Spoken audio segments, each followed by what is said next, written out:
Ano bang mas maganda? Bank financing or pag-ibig financing?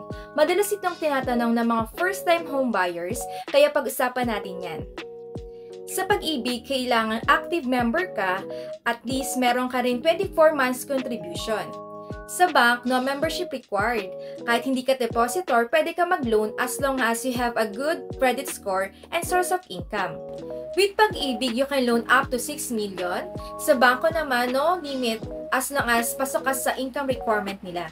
Ang interest rate sa pag-ibig is 5 to 7%, sa bank naman is 5 to 9%, pwede pa ito magbago depende sa economy ng Pilipinas. Maximum long term ng pag-ibig is 30 years, sa bangko naman is 20 years. May mga bank na nag-aalaw na up to 25 years, depende sa age mo. Processing period or kung gaano kabilis ma-approve yung loan mo. With bank, you can approve in just 1 to 3 months.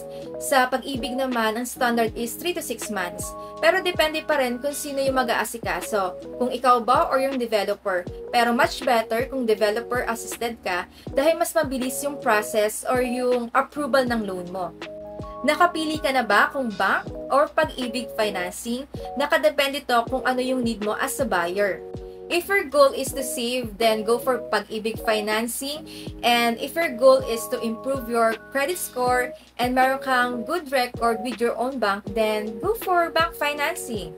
Sana nakatulong sa'yo itong video na to. Just send me a message if you need a personal assistant. This is Camila Ofreneo, your Sunshine Real Estate Salesperson. Thank you, Sunshine!